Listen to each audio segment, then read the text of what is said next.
Welcome back to another episode of the Crypto Daily Update with Jake from Chain Genius, your host. And today, market's still down, nothing too exciting, starting to consolidate, hopefully a little bit.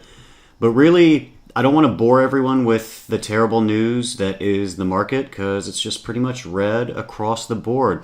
What I wanted to do today to switch it up a little bit is talk about 3 of the biggest losers in the crypto space and why I think they're suffering so badly. Like I said, almost everyone's doing pretty terribly in the space, so it's hard to determine if it's just the market or if it's inherently a bad project, coin, token, whatever. But for me, the 3 that I'm going to talk about today, it's more just to provide a critical lens to look at how these things should be reacting. In my mind, if the token doesn't have a fundamentally strong use case, it's overly centralized, or there's just general problems with the consensus algorithm or various aspects of that, I think I'm going to start highlighting some of these types of coins and hopefully and eventually start moving into more of a coin of the day overview, not necessarily good or bad, but kind of just talk about my thoughts, opinions, pros and cons of them.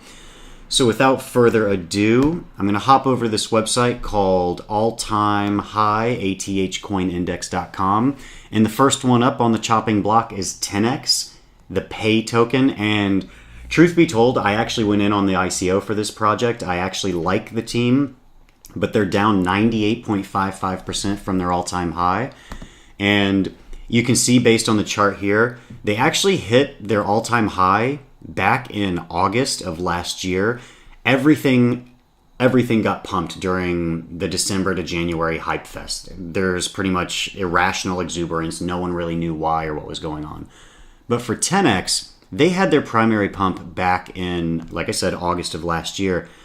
And the biggest thing about TenX is that their token isn't actually needed. So the idea for the token is that it provides a share of their profits, or revenue. 0.5% of all their sales will go to TenX holders. So the problem that I really have with this is you can store other tokens on there and use those to pay. That's what it is. It's a debit card that allows you to use your crypto. And that's great. That's a great idea. There's a couple other players in the space for this. But what's really interesting about this is if you just do some simple math on it, you have to assume, okay, let's say they get to $20 billion in revenue. That would make each pay token, because of their supply of 200 and change million tokens, generate about 50 cents in returns, assuming $20 billion in revenue. So what that does is with a current market price of about $1.20, with rough math, that would take 2 years for you to get your money back. That's not a bad ROI on most investments. However, that's 2 years based on a $1 cost, and it's also based on them being at $20 billion in revenue, which they're not. So if you were to buy the token today, you're going to be sitting on it for a very long time before it has a chance to really start generating any sort of substantial, intangible revenue. $20 billion is a lot. The other thing I wanted to say is overall, I really do like what Julian and the rest of the team over there are doing, especially their work on the Comet network. The Comet network is using what are called hash time lock smart contracts, and these are very similar to what's happening with SegWit or other off-chain solutions. And overall, I really like the team. I think they're extremely sharp. I think the product's really solid, but overall, I'm just looking at the tokens themselves. And I think that's part of the reason that TenX's pay token has been having such a hard time in the market is it really just doesn't have a strong use case. Make sure I'm floating on top here. That's my bad. So the other one I wanted to hop into that gained a tremendous amount of hype is experience points. They're down 94.5% from their all-time high. And they did a massive run during the whole hype season of December into January. So I wanted to make sure I dug in and figured out, was it just hype or was there some actual problems with the market? There's a couple things here. First of all, experience points is very reminiscent of coins from 2014 and 2015 being forks off of Bitcoin, and it offers a unique proof of stake algorithm that rewards smaller stakeholders with proportionately larger rewards, which is an interesting take to disincentivize massive bag holders from also getting massive rewards. However, over the past couple of years, there haven't been a lot of initiatives from the community. There's been a faucet that was made so you can collect tokens, a game, and a store. And to be honest, the game that came out, it's a matching game. It's pretty terrible. And besides being just a generally terrible matching game, where is it? Here's just a graphic of it. So besides just being a relatively basic and terrible game, the game itself uses CoinHive to mine Monero in your browser while you're playing it. So the game will crash, it's incomplete and mediocre at best, but then also they're mining a separate cryptocurrency during the time that you're playing to win, a few XP at a time, a few experience points at a time. The other thing that's kind of off-putting about this project, besides the lack of really heavy development, is they made an announcement back in June or July of last year about a pending roadmap with a bunch of release dates that has since been pulled down and republished with dates that have been kicked down the road. And at this point, it's kind of disappointing to not see some developments coming out on a more frequent basis.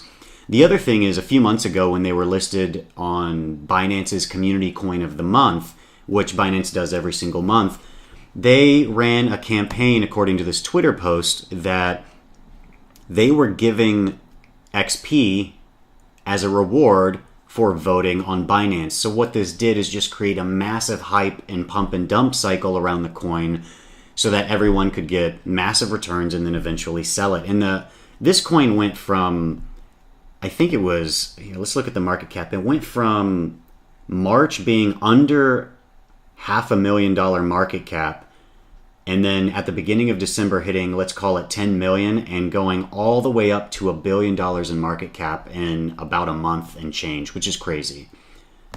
And the last one I wanted to talk about today was DentaCoin, which is an ERC20 token on Ethereum's blockchain, similar to the Pay token. And they had a massive run-up, hitting in the span of a week, going from, let's call this January 3rd at $150 million to January 8th reaching $2.2 billion market cap. It's just silliness. There's no reason any token should do that. And there's actually a great article on Steemit that I'll link down below that kind of overviews from a very neutral position what they're trying to do. No pros, no cons. And really what they're trying to do is just be focused on curing patient issues, especially around prevention. So a lot of dentists around the world in most countries are incentivized or paid on the number of operations that they carry out. So instead of fixing the source of a problem, they're only fixing the problem, which is obviously the wrong incentive. You should be working on preventative care. And that's a big issue in the medical care community as well. We shouldn't be treating people once they've developed diabetes. We should be helping teach them how to prevent that ahead of time, because it's actually going to be much cheaper. But political discussions aside, so they're trying to do four main things. They're trying to create a review platform, which already exists in a form. For those that don't know, ZocDoc is a great platform, so you can see reviews from other users, as well as it helps centralize and funnel all the data into one place so you can use your insurance and find medical care coverage. But they want to put reviews on the blockchain. Why? Because it's going to be more secure, it's immutable, you can't rewrite it. But the reality is that a dentist could technically pay their own clients for positive reviews, and then once those positive reviews are on the blockchain, there's nothing you can do about it. Not a huge deal, but it's also not revolutionary, and it doesn't need a blockchain solution. So that doesn't even involve the token. The other thing they're doing is what they're calling an aftercare mobile app. And what this is it's about gamifying learning proper dental hygiene. Great idea in theory. So basically people go, answer questions, prove that they have a level of competence, and then they get paid in DentaCoins. Yay, make money for doing what you're doing.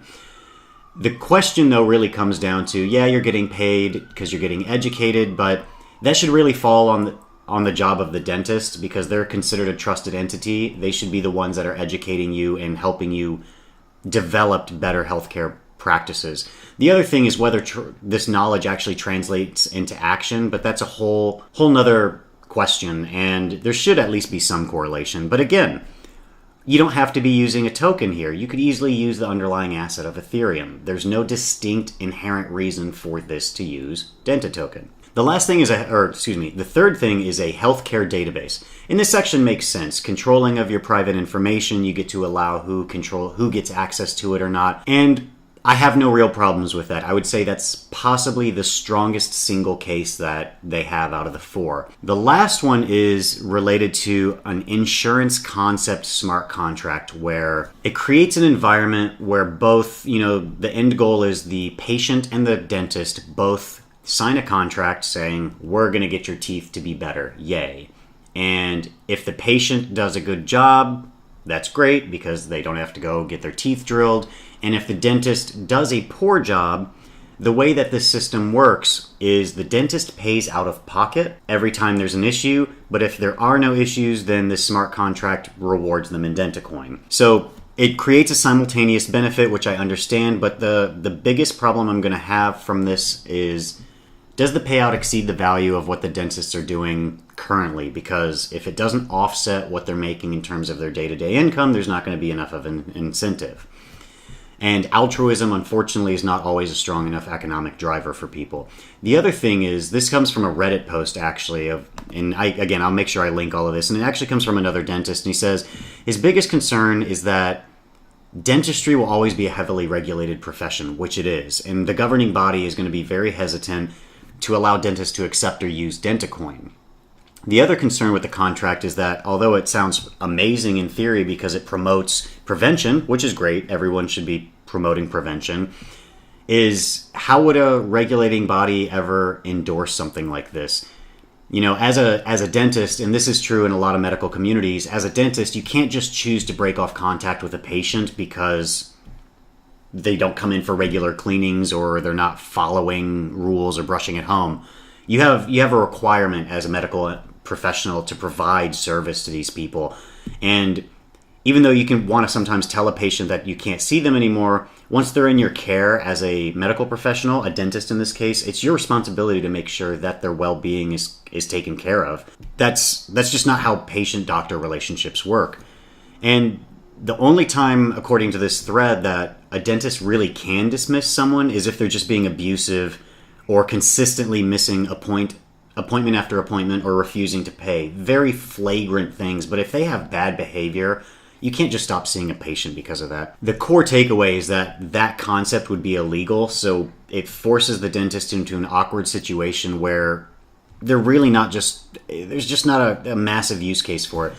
The last 2 points for DentaCoin, and I realize this one's running a little bit longer because it's a little bit more complicated, and I don't inherently hate some of the ideas that are being offered. It's more, I'm trying to look at this from a critical perspective of, does this token need to exist? And the answer, quite frankly, is it doesn't.